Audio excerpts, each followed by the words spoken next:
Hey everybody, this is Alex Merced from alexmerced.com, and I'm just relaxing here this weekend. Just working on several projects. Was doing some revisions on my book so that we can get wider distribution on Amazon, etc. So I was working on that.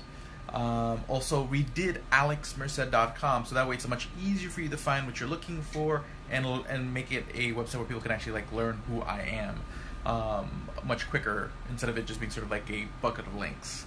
So check out alexmerced.com. I think you'll like the new digs.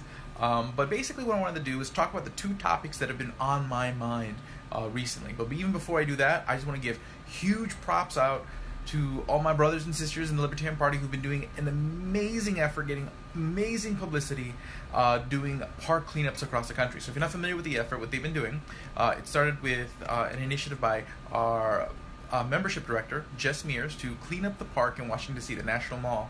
Why? Because the government shut down. And the government shut down, which means the parks aren't getting cleaned up. And if there's anything that libertarians believe in, is that you don't have to wait for government to go fix things and do things. So if there's a problem, as such as a dirty park, well, we'll go do it. So libertarians are organizing across the country, going to national parks and cleaning up the trash to show that individuals have the power to make the changes that they need to make the world a better place. And that's a beautiful thing, a wonderful initiative that's been getting great publicity, and I have nothing but gratitude, admiration, and respect to all the individuals who've been on the ground making sure that happens. So thank you guys so much, and, respect. But basically what I've been doing also, or thinking about also, is that recently with the government shutdown, one of the big issues has been immigration. And what I want to do is talk about sort of the immigration issue. And I've done a couple videos on this topic today, or actually really podcast episodes. So if you listen to any of my podcasts, you'll hear the podcast on privatization on my podcast, the Alex Merced Cast, and on my show on the Launchpad Media Network, Nice Guys Finish Free. So I'm going to go back to the privatization topic after I talk about immigration. But I also did a video on immigration that should be up on my YouTube channel where I discuss the very thing I'm about to summarize right now. So for piece number one, immigration. And my view on immigration is, I in general am pro-immigration. I am pro the free movement of people. The main thing is because people always look at it the wrong way. They just think, more people means more competition for labor. But it also means more demand for labor because you have more consumers, you have more entrepreneurs. Also, there's the exchange of ideas, which means new ideas and there's all sorts of benefits to having more people. Okay, you can have bigger scales of economies of scale. There's all sorts of benefits to more people. Okay, so to me, more people is good. But then the issue becomes, what about illegal immigration? What about people who are not, or undocumented immigrants, people who are not going through the formal legal process and all the issues of people with border crossings and things like that? Well, in that kind of a situation, you have to take a look at what it actually is. It's a black market. And a black market forms, like all black markets, when a good or service is too hard to attain in a formal way. So you ban drugs, you ban sex work, you have black markets in sex work and drugs. In New York City, you make cigarettes really expensive by taxing it too much. People sell loose cigarettes under the table, which, when you take a look at the situation with Eric Garner, can cost lives. Black markets hurt people on both sides because not only do people who want to provide those goods and services in black markets put themselves at danger operating outside legal markets, they are oftentimes there's less quality control. Because at the end of the day, there's not really much legal recourse when you buy drugs from a black market drug dealer. So if they sell you some drug mixed with something else that does damage to you, you can't sue them. You probably don't even know how to find them. There's no transparency. There's none of the benefits of operating within a legal framework. Okay?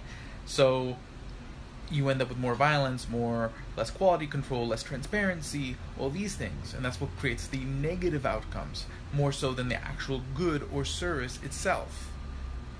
And that's the same thing with immigration. When you take a look at what's going on the border, that's black market immigration because we've made it too hard to immigrate through the formal process. And this creates danger for people on both sides. People have to go to black market coyotes who oftentimes die on the trip over. Or people who are on the other side who deal with people who are just trying to rush in and end up in all sorts of altercations that were unnecessary if we just had a more open, formal process. So in that case, really the solution is fixing the formal process by which immigration occurs legally. And, walls, basically building a wall is like saying, hey, if we fund the DEA even more, somehow that's going to fix the drug problem. No, it just doesn't work. It's not that we aren't punishing people enough. Is that instead of punishing people, we need to be addressing the core concern, which is the prohibition, the underlying reason why the black market's forming, which is, again, lack of access. So that's my perspective on immigration. The second thing I want to talk about is privatization, because the discussion that's come up a few times is, people being scared when libertarians say let's privatize X, Y, or Z. People get scared that what's going to happen is that we'll just take some national park, sell it to the highest bidder, and then that person's going to turn it into a mall. Okay? And basically, they'll no longer be able to go to their favorite park and camp out. Now, in real life, in a real free market, you don't have to always do every transaction based on the highest bidder. People do in real life sell things in other ways. They sell to people who may share their values, and then they put covenants in the contract of the sale. So they'll say, hey, if you buy this from me, you have to do X, Y, and Z. And to say, hey, you buy this house from me, you can't alter it for a number of years, and put other sort of considerations on the property. So that's sort of possible. So one way a government can do that with like a park or even a whole department is by basically spinning it off into its own corporation, but doing a sort of very limited sale. Instead of just saying, hey, we're going to sell a bunch of shares to whoever the highest bidder is, and you can buy as many shares as you want, you could limit how many shares a person can buy.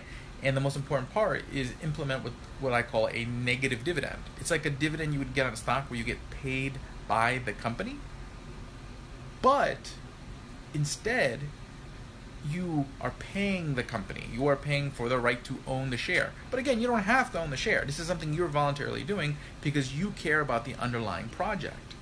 And by buying a share, you have this negative dividend where you have to pay a certain amount every year, kind of like a voluntary tax. But you also get voting power on who runs the park. You get voting power on new projects the park will undertake because you're someone who cares about the park. So basically, the people who care fund it, but the people who care also get a direct say in the governance of it.